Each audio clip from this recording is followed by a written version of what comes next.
Bonjour tout le monde, j'espère que vous allez bien. On se retrouve pour une nouvelle vidéo et aujourd'hui je vous reparle de INJ qui est pour moi un très beau graphique. Ça peut être un altcoin vraiment à surveiller. On va revoir un petit peu les objectifs haussiers et je pense vraiment que ça peut être un performeur tant qu'il maintient une dynamique haussière. Juste avant de commencer l'analyse, je me présente, je suis Crypto Le Trône, j'investis sur le marché depuis 2016 et je l'analyse quotidiennement depuis 2019 tous les jours. Donc si t'es pas encore abonné, je t'invite à le faire et aussi à mettre un petit pouce bleu, ça récompense le travail qui est fourni. Merci à ceux qui jouent le jeu, je vous remercie énormément. Également, juste avant de commencer, on refait un petit point copy training. On a tous les TP qui sont publiés tous les jours dans le Discord. Donc 12 TP hier, ici 7 TP avant-hier, encore 14 TP, ici 8 TP, enfin des TP tous les jours. Bien sûr, on est transparent, on vous met aussi les SL, on vous met les performances, les résultats, on vous met absolument tout. Toutes les performances, vous avez même les témoignages des membres qui utilisent le copy trading actuellement. Vous êtes plus de 1000 à l'utiliser. Je rappelle que c'est 100% gratuit, c'est le premier lien en commentaire épinglé. Tous les liens utiles concernant mon contenu, ça vous ramène sur cette page. Vous avez juste à vous inscrire sur Bitget via notre lien partenaire si ce n'est pas déjà fait. Donc email, mot de passe, j'accepte les conditions, créer un compte. Également, vous avez juste à cliquer sur ce lien ensuite, rejoindre copy trading. Vous mettez votre prénom, email, identifiant Bitget, c'est composé uniquement de chiffres et ça se trouve sur votre tableau de bord Bitget. Vous le copiez, vous le collez ici, vous cliquez sur rejoindre et ensuite vous regardez cette vidéo. Également, après, vous aurez accès à la plateforme et vous n'aurez plus qu'à cocher les stratégies qui sont juste ici. Je vous les montre rapidement. Franchement, ça prend 2 minutes. Vous regardez la vidéo, vous cochez les stratégies, vous mettez votre risque et après, c'est bon, ça tourne tout seul. Alors, pour revenir sur INJ, pourquoi je le trouve intéressant? Premièrement parce que c'est un asset qui a énormément performé sur le premier bull run de 2024 et ce qu'il faut comprendre c'est que à cette époque il n'y a pas énormément d'argent qui est rentré dans le marché. Alors il y en a mais il n'y en a pas non plus autant que maintenant.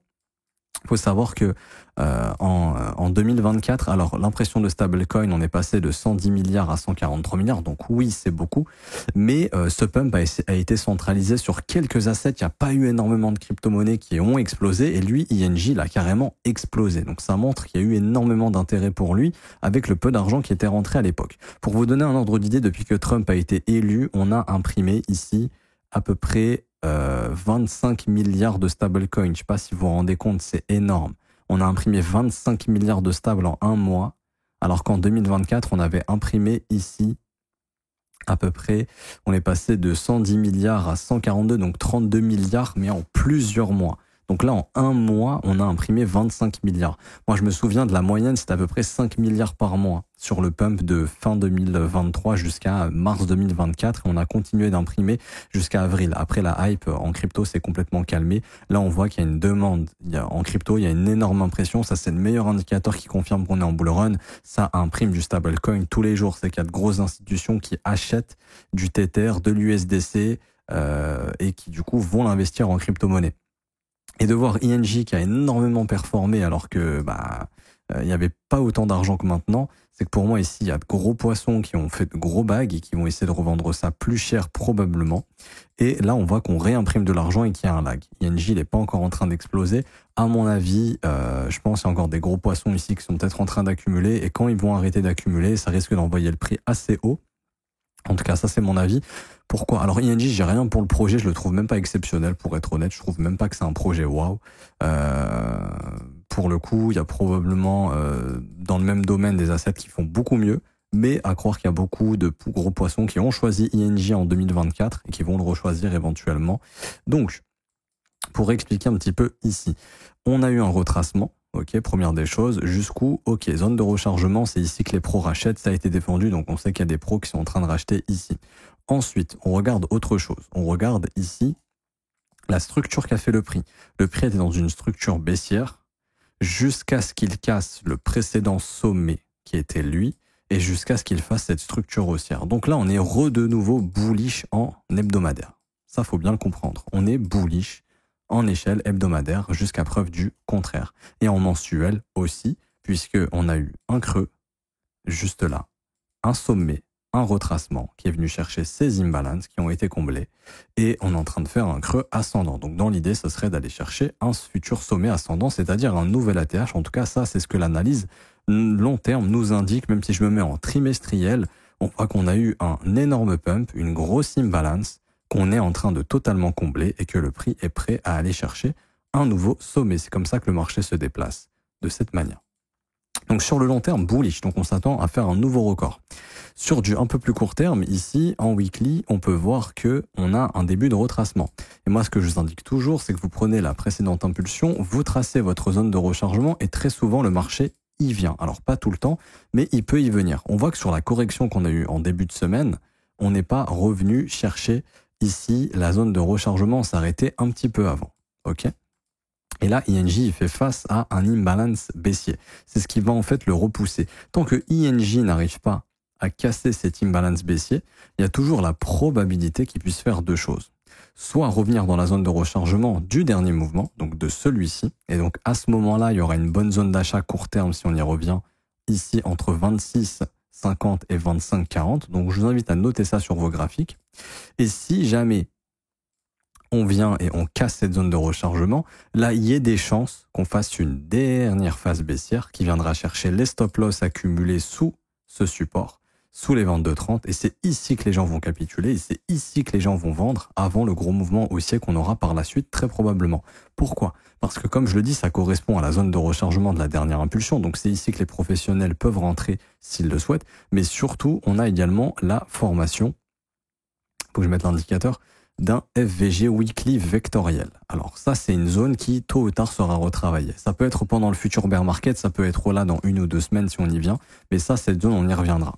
Donc si jamais on y vient sur du court terme, genre dans 1 ou 2 semaines, ça sera le moment de racheter de l'ING, tout simplement. Si vous avez acheté sur ce dip, pas de problème. Si vous avez encore du cash, dites-vous, ok, on sait jamais si ça vient ici, je remets du cash et là, ça risque d'être le dernier bottom avant de repartir au nord, que ce soit un gros piège baissier avant une remontée assez rapide pour piéger tous ceux qui auraient vendu sur cette descente et qui auraient shorté ING. Moi perso, j'ai une alerte, si on y vient, c'est clairement une zone que je vais acheter personnellement. Si on n'y vient pas, c'est pas grave, il y a d'autres coins. Et du coup, les objectifs haussiers, parce que là, clairement, la dynamique, elle est haussière. J'ai oublié de le préciser, mais ça permettrait également de revenir chercher ici la résistance qui devient support. Vous voyez, je vais vous l'indiquer de cette manière. Hop, un peu plus foncé, comme ceci, vous voyez, on reviendrait chercher cette résistance qui a été cassée, qui est devenue support. Ça permettrait de venir faire une petite frayeur avec une petite mèche, par exemple, hop, de clôturer au-dessus et ensuite de prendre le contre-pied. Quels seraient les objectifs ? Alors, moi, je pense que ING nous a fait une première structure, donc il y a des objectifs, mais je pense qu'on va pouvoir passer sur une deuxième structure qui va être celle-ci. Et du coup, à ce moment-là, alors pour moi déjà les objectifs, je pense qu'on verra un nouvel ATH. Tant que la dynamique est haussière, et là c'est le cas, je verrai un nouvel ATH. Si au cours des prochaines semaines ça change, je changerai d'avis. Il faudra invalider les positions. Pour moi actuellement, la direction c'est clairement l'ATH. Je vois pas le prix s'arrêter avant, il n'y a plus rien à retravailler. Alors il faudra juste faire attention bien sûr à la zone de rechargement de short. C'est une zone dans laquelle il faut quand même prendre des profits ou sécuriser au moins ses positions. C'est-à-dire mettre un stop à BE ou voilà, peu importe, c'est vous qui décidez. Mais je pense qu'une fois qu'on passe cette RLZ, on ira chercher un nouvel ATH et assez rapidement, les niveaux d'extension ici sont entre 77 $ et 92 $. Donc ça reste des objectifs réalistes. Également, si on fait une structure haussière à nouveau, c'est-à-dire que ici, alors ça se verra mieux peut-être en échelle 3 jours, mais là, si le prix est en train de nous faire un truc comme ça, là, on peut avoir une nouvelle structure haussière qui se fait de cette forme-là. On prend le plus bas, on prend le plus haut, et là, on calcule les extensions. Et donc, moi, je me base sur 1,914, 3,14, 5,08 et 6,28. Et donc, c'est surtout la dernière extension qui m'intéresse, mais je vous donne les objectifs avant. Premier objectif, nouvelle ATH, 54 $. Deuxième objectif, en confluence avec cette zone d'extension autour des 81 $. Et la dernière zone ici à aller chercher entre 5,08 et 6,28, entre 123 $ et du coup 150 $. Alors on va voir en termes de market cap, est-ce qu'on est sur quelque chose de réaliste ou non. On a actuellement un market cap de 2,8 milliards avec un circulating supply de 97 millions et un total supply de 100 millions. Ça c'est super, il y a quasiment plus d'inflation à venir sur ING. Du coup, je dégaine la calculatrice et on va calculer, par exemple, est-ce que 120 $ c'est réaliste? Donc on fait 120 fois le circulating supply qu'on va arrondir à 98 millions. Ça fait un market cap de 11,7 milliards. Sérieux, est-ce que c'est déconnant de se dire qu'en bull run, ce token puisse atteindre 11,7 milliards? Pour moi, non. Sachant qu'il est déjà un petit peu dans la cour des grands, on est quand même dans le top 50, si je dis pas de bêtises, en termes de capitalisation. ING, c'est combien? Bah non, c'est plus. Quoique, attendez, non, je regardais le volume, je me disais bien. Market cap. On n'est pas encore dans le top 50. On a dû y être, on a dû quitter un petit peu. Contrôle F, ING. On est 55e. ING, personnellement, je ne le vois pas rester dans le top 55. Je pense qu'à un moment donné, il va regagner des places, pardon. Et à ce moment-là, bah, si le bull run, on atteint des market cap plus hauts, automatiquement, si ING gratte des places, il aura donc un market cap plus haut. Par exemple, 11 milliards, c'est actuellement le market cap de Hbar, de Stellar, de Polkadot, de Bitcoin Cash. Est-ce que c'est fou de se dire que ING peut atteindre ce market cap? Je ne pense pas. Après, encore une fois, je ne sais pas si on ira chercher ces niveaux. En tout cas, moi, je vois des niveaux d'extension qui sont intéressants. Donc, on avait calculé à peu près 120 dollars. Et pardonnez-moi, ça sera même un petit peu plus. On va arrondir à 12 milliards ici. Et on va voir l'objectif max. OK. Ici, c'est pas forcément max, mais 150 dollars, par exemple, on va calculer. Donc, 150 dollars, je prends la calculatrice, vous voyez pas, mais je vous dirai les résultats. 150 fois 98 millions, ça donne 14,7 milliards. En soi, ça commence à faire de gros market cap, mais c'est pas non plus extravagant au vu des market cap qu'on a déjà eu au précédent cycle. Par exemple, nouvel ATH, bon, on s'en fout parce que ça, on a déjà la data. Ça sera ici à peu près un market cap de 5 milliards, 4 milliards et demi. Et ensuite, objectif ici d'extension entre 78 et 91 dollars. Donc là, on va calculer. Alors, 78 fois 98 millions. Ça donne un market cap de 7,6 milliards. Moi, j'aime bien faire ça sur mes graphiques, comme ça, on reste quand même proche de la réalité. Et ensuite, 91 fois 98 millions, ça donne du coup 8,9 milliards. Ok, donc voici un petit peu les objectifs qu'on pourrait avoir sur ING. Moi, franchement, je vous dis honnêtement, cet objectif, ça m'étonnerait pas. Mais encore une fois, le plus important, c'est la fenêtre de vente, c'est-à-dire entre mars et mai. Le bull run peut se terminer entre mars et mai. Alors, pas la fin du bull run, mais très souvent, les altcoins, 80-90% des alts atteignent leur top dans cette fenêtre, pendant cette période. Après, bien sûr, l'été, c'est calme, on pourra avoir un dernier rallye jusqu'à fin 2025 si on fait comme en 2021 et en 2017, où on aurait éventuellement le top définitif. Mais il faut savoir que 70-80% des altcoins vont top entre mars et mai probablement, ce qui nous laisse entre 3 et 6 mois de hausse. Donc, par exemple, si fin avril, on est à 113 ou 114, peu importe, ou 120, c'est des fenêtres de vente énormes. Si par exemple début mai on est à 80 dollars, ben il y a des chances que ça ce soit notre fenêtre de top définitive. Ok. Si par exemple en mi-avril on est à 110, bon pourquoi pas essayer d'aller atteindre entre 150 et 120 pour le mois de mai. Et là ça sera probablement les objectifs finaux. Moi je pense vraiment qu'on pourrait atteindre. Franchement, ça m'étonne. Enfin, je sais pas si on va le faire, mais pour moi en tout cas je le redis. Hein, peu importe où on est entre mars et mai, faut pas hésiter à vraiment décharger fort. Mais voilà, franchement, les objectifs là de 120, 150, je les trouve pas irréalistes, honnêtement. Je trouve vraiment pas ça irréaliste. Je sais pas si en logarithmique, on a un canal long terme qui traîne pour avoir des objectifs ici. Ouais, non, ça pour moi, c'est irréaliste, honnêtement. On n'ira pas chercher 500 dollars, faut pas abuser. Ici, si on prend ce sommet, là, on aurait autour des 60 dollars, ok, réaliste. Autre canal, je n'ai pas l'impression d'en voir d'autres, honnêtement. On peut checker du coup en régular, voir un petit peu si on relie les ATH, ça donne quoi. Ici, hop, à peu près pareil, objectif 60, ok, donc ce sera une zone à surveiller. Si on casse, on pourrait vraiment accélérer cette fois-ci. Et objectif d'extension comme ça, autre manière, on prend les plus bas, on prend les plus hauts, on prend les plus bas. Tac, 100%, 65 dollars, 161,897, 261,8 confluence ici avec 6,08, 6,28 pardon d'extension.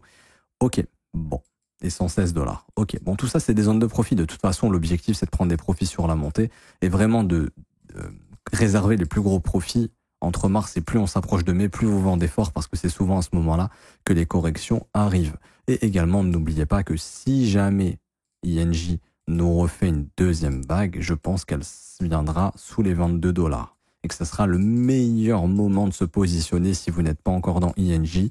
Pour moi, c'est vraiment, déjà, je sais même pas si on va y revenir. Franchement, ça m'étonnerait qu'on y revienne. Mais si on y revient, franchement, c'est une très bonne zone. D'ailleurs, n'hésitez pas à me dire en commentaire, ING, vous l'avez acheté à combien et quels sont vos objectifs au vu de tout ce que je vous ai indiqué ici. En tout cas, je m'arrête ici pour aujourd'hui. J'espère que ça vous aura plu. Si c'est le cas, n'hésitez pas à laisser un petit pouce bleu, vous abonner si ce n'est pas déjà fait, à mettre un petit commentaire. Merci à ceux qui le font. Je vous remercie énormément. Également, commentaire épinglé, je vous rappelle, copy trading, formation gratuite, plus les pépites altcoin, c'est juste ici, c'est 100% gratuit. Et également la possibilité de rejoindre mon école si vous voulez vous former à mes côtés. Ça se passe juste ici. Rejoins mon école de trading, vous apprenez absolument tout sur le trading. Il y a des briefs en direct tous les jours, on trouve des opportunités ensemble, je réponds à vos questions, j'analyse vos coins et vous aurez en plus de ça accès à la formation de l'école qui est une formation de 19 heures de cours vidéo, 8 modules dans lesquels on apprend tout de A à Z sur le trading. Et ça commence à partir de seulement 49 € par mois. C'est sans engagement. Vous avez aussi les offres 3, 6 et 12 mois qui sont moins chères. Et vous avez même les témoignages des élèves un petit peu plus bas sur la page, juste ici. Et vous avez même la possibilité de rejoindre le Discord pour lire encore plus de témoignages. Je m'arrête ici. Bonne journée à vous. On se retrouve bientôt. Ciao, ciao.